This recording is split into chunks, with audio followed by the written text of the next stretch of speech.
This is a 51 vets case study on a successful transition. We're going to talk with Zach Walters, who went from the SEAL teams to investment banking. So we've got a lot of ground to cover. Zach, let's start off with just kind of an overview. What do you do right now?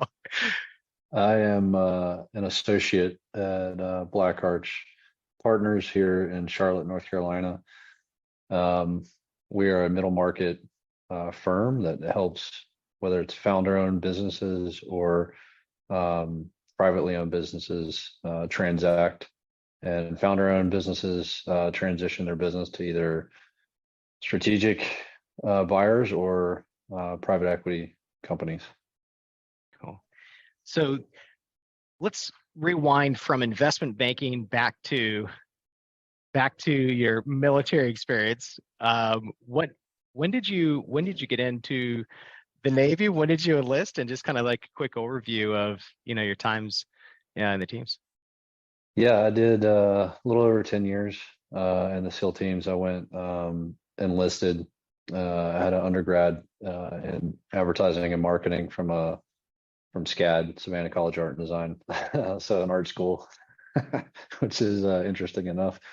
And then knew it was something I always wanted to do. Ended up going in a little bit later in life, in my sort of mid 20s.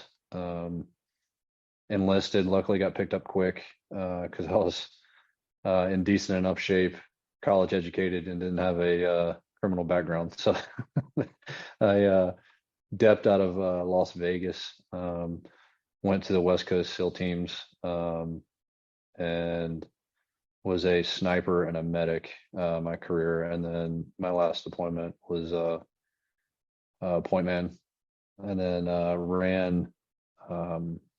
was a lead instructor and ran the combatives program, which is something that was near and dear to my heart. So I got to end on an interesting, pretty cool note, being an instructor. What year did you really start to transition out, and what kind of general year did you really start to like, all right, I'm getting out, and kind of walk us through that process? Yeah, so it was like my last little over 2 years when I was on the team. So I've been at Black Arch for a year and a half, a little over, kind of scaring 2 years. So the last 2 to 3 years when I was in the teams, I kind of had a little bit of an inflection point. My wife and I were looking to try and have a kid. She got pregnant. Had a lot of decision making leading up to that point, which is part of the reason why I wanted to get to the instructor billet, was to be able to have maneuverability in some of the decisions I was making. And a lot of that's, in any soft community, it's sort of for you to be able to take a knee, get some family time, get some education if you want to, as opposed to just being in the meat grinder of constantly training, constantly being gone and deploying. So that was sort of my immediate step. Once I got there, I was able to sort of strategically and long-term plan for the next steps. And so I did that realistically started that planning 3 years out. If you can't tell, I'm kind of a long-term planner. But that was also around the time that you and I connected. Yeah. And luckily I got involved with 51 vets and was able to hang out with you for a little while and sit in that seat at 51 vets and be able to, help you out. Be chief of staff and grow the organization. Yep. So what year did you actually get out? I got out in beginning of 21. And then what was the next step after that? I actually started at Black Arch a couple of months before that. They needed, it was either 21 or 22. Yeah, it was, it was 22. It was technically I was out like February of 22. Yeah. And so I had transitioned at the end of 21, and luckily had a few months where they gave me, that I was kind of double dipping. Yeah. They gave me the luxury to kind of bow out gracefully early because I had this opportunity here and they needed bodies at Black Arch. And which was a funny story because they were like, hey, we want you to start at this date. And I was like, I can't do that. And they're like, okay, well, we'll give you a little bit more time. And they gave me like literally a week. They suggested the next week. And I was like, okay, so that's the date that I'm Did going to be there. did you do a grad degree? Yeah, I went to UCLA Anderson, right up the road from San Diego. So was extremely fortunate. Loved the program. Getting my MBA honestly was the first time I really just enjoyed school. Kind of didn't want it to end, to be honest with you. And was it a full-time or online, or what was the structure of the MBA? It was full time and then sort of, well, it was an executive program that rolled because it was sort of like the tail end hit COVID, Yeah. in and around COVID. And so luckily got a decent portion of it in person and in the classroom setting and until COVID hit. And then they pushed the remainder. It was like the tail end of my second year. What were like And Anderson's some, cool. The program's cool that it mimics like a full.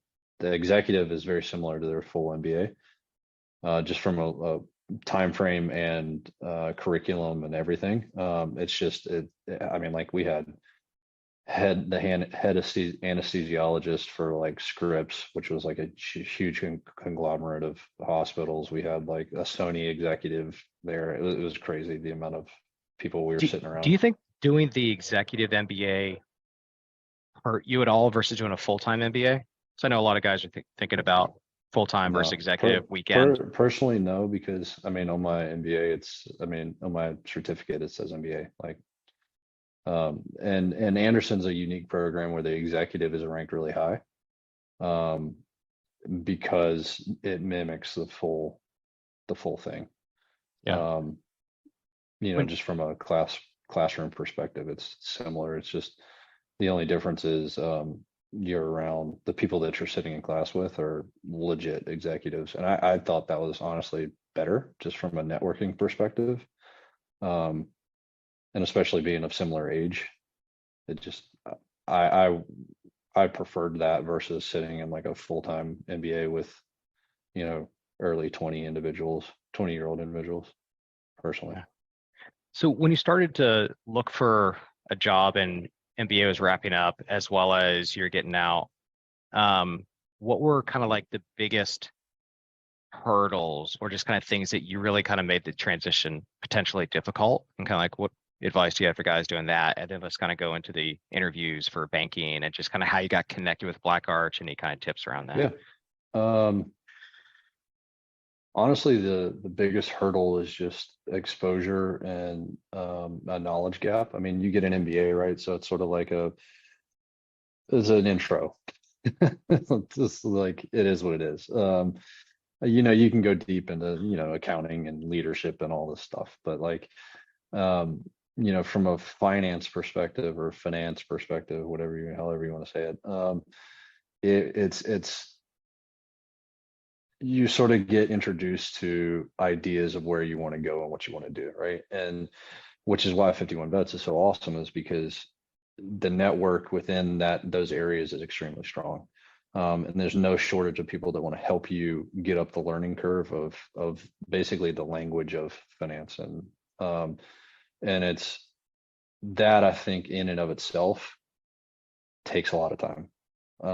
There's a whole, as we've talked, you and I have talked, there's a whole chunk of time that you just are trying to figure out who's who in the zoo and how everybody connects and how the machine works together and what investment banking is versus private equity, what's on the buy side, sell side, et cetera. Like, how they interact, how they're different, and how they leverage each other to both kind of be successful. And so I think doing a whole ton of informational interviews with people that are in the industry at all different levels, whether it's junior to senior, because those day-to-days are very different, right? Is extremely beneficial, and it takes time. Like I did like 90 informational interviews in like maybe 2 months, while I was doing the chief of staff position, while I was in an MBA. Yeah. But I think the key takeaway is just the importance of getting mass exposure. And then as you get to month Yeah. two, of your informational interviews, maybe you start to focus on maybe an industry that you generally like and is generally growing, or a functional area that you think is generally growing and generally that you like within investment banking, consulting. Then go interview 50 consultants who do work across different types of industries. And I 100%. think, especially going into a potentially difficult economy, then the more you know about an industry, the more you're going to separate yourself as an entry level person or even mid Yeah, level. 100%. Very, very well said and very accurate. I think there's a lot of things that are second and third order effects that come out of doing that mass amount of conversations. Just to name a handful that jumped off the page at me was like, you get really good at telling your story. It becomes very succinct, very clean and professionalized. And it's like, here's my background. Here's how I'm different. Here's what I can leverage and bring to the table. Here's what I want to do. Here's where I want to be. And once you codify all that and you just rehearse it over and over and over and over, it's a script. Like you get to be very good at it. And it gets refined and distilled down and all that kind of stuff. But you get all these, that helps for interviewing, not just having these conversations. And and then also through all this exposure, you start to vector in and hone in on what it is that you think you might want to do. And then you can just dive really deep into that, and you can network really deep into that area, and you can have conversations that just get deeper and deeper and deeper. And they become more and more valuable, because you focus. Like once I started focusing, like you got to do all this stuff to get to this point, but once you start focusing, that's where the change I saw start to happen. Yeah. How'd you get connected with Black Arch? 51 bets. Became really good friends with just an unbelievable human being, Greg Bondic. This is on the board, the advisory board, and it happened through sitting in the chief of staff role, and I believe you introduced me to him through one conversation, and I sat on the Zoom, and he was just like, hey, I want to go really deep with a few guys and help a couple of guys out, not go wide, and he's like, I just really want to make an impact. And I was like, well, there's not much guys feel like they can do to help individuals like that. Like we feel like we don't have a whole lot of value to bring. I know that's a big hurdle that a lot of guys transitioning need to get over. At least that's how it was for me. And I was like, well, I can help you do that. And so I, jumped on a call with him and gave him a once around the world of, nonprofits that he can really make an effect on, not only with his time, but, donating and stuff like that. And I think he was appreciative of that. And we just became friends and just continued the conversation. And he was like, hey, where do you want to be? And, roughly we talked about what I wanted to do and why and all this stuff. And once I understood where I wanted to be and what I wanted to do, I communicated that to him, and he was like, cool, I'll make the intros. Yeah. And he just made a ton of extremely high level intros to high level individuals, that are the big dog decision makers, like guys that started the firms. And I was like, oh God.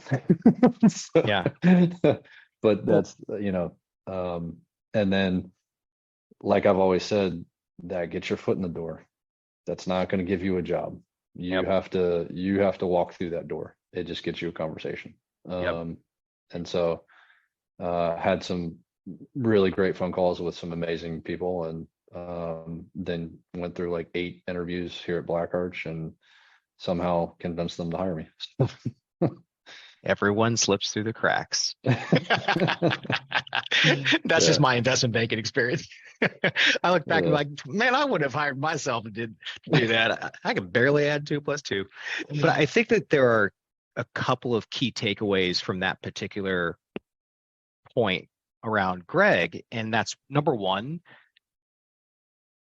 industry professionals, all they really want from you is to know that they had an impact. And they just want to know that they're making a difference in your life.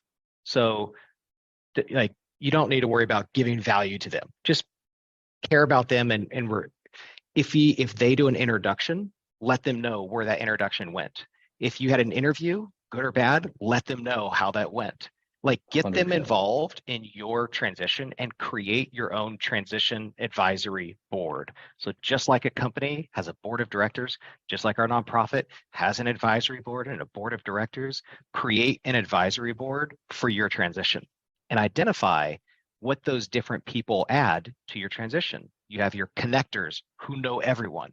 You have your industry experts. You have your functional experts. You have all these different types of, positions that you can have on the team. And I think having that and consistently communicating with them and letting them know, for example, through a monthly sit rep on the first Friday of every month, this is how you form a winning team so that you can have a successful transition. You literally, in about 20 seconds, just framed out the framework for success, in my opinion.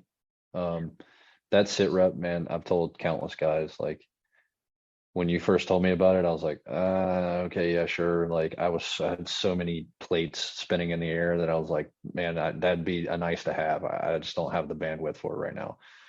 And then I was like, you know what? Like Jordan knows what he's talking about. Like just force yourself to sit down and do it. Like, it's not going to hurt, right? And I did. And I tell you what, man, I got so much inbound traffic from that it was like my jaw was on the floor. And the other part about it is that it's in tandem to a resume. So if one of your connectors wants to forward your information or connect you with another person in Charlotte in banking, like it makes their life so much easier when they don't have to make up your intro. They don't have to write that email. They can just forward it. Hey, Yep. Zach, let me connect you with John Smith, transitioning veteran. Here's his resume. Here's his recent sit rep. Can you spend 30 minutes with him? Yeah. That makes their and a life. sit rep, like I thought it was going to have to be like all this information and super long, and there's really not. Like it's here's my high level bullet points of a reminder of like my experience. Here's what I'm working on. Here's where I'm trying to go, what I would like to do, what I'm interested in, like, and that's really it. And it's just it's a reminder of like these industry professionals, most of them in 51 vets are extremely well into their careers, and they have a lot of connectors and a lot of sway, quite frankly, and like they get very busy, and a lot of the times it's not. And I had to learn this the hard way, right? Or not the hard way, but I had to.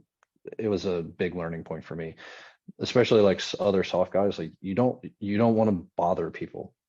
Like you feel like you're bothering people. Like you'll send one email and you not get a response, and then it's like, okay, well, I'm not gonna bother them. Like that's not the case, man. People Yeah, are just I know where you're going. This is a huge takeaway. Like yeah, take the perspective of a managing director at it's Black crazy. take the It's crazy. perspective of a partner at a private equity firm. They get 200 emails a day. Oh yeah, it's it's Our it's own insane. our own advisory board members, our own board members are not as responsive. They're on our board. We just have to remind them, like, hey, we're doing this event. Do you know anybody in New York that could provide, that might be a potential sponsor? You have to remind them 10 times. It's not Yeah, that they don't care. It's just they get 200 emails a day and they have their job to do. yeah. It's So say, it's and it's one of my mentors. It wasn't Greg, but it was another individual. It was like, hey, like you got to throw that shit out. Like until someone tells you, hey, I'm good, stop emailing me, don't stop emailing. So I was like, and okay. and to that point, like when you do email them, make it easy. So Yep, don't write paragraphs. Just yep, write bullet points, bold certain key things such as Zach, uh, looking for connections in Boston, getting out of the military August, yep. looking for a job yesterday, need A help hundred, now. 100%. That's And literally the email to a attaching and managing director.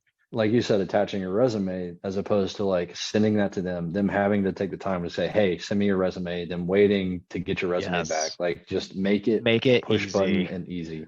Make it easy, That affordable. dude, you're dropping gems on this. I hope This will be the people are one and picking only them up. case study because you and I are covering so much ground. But let's just maybe kind of summarizing the key transition tips that you have.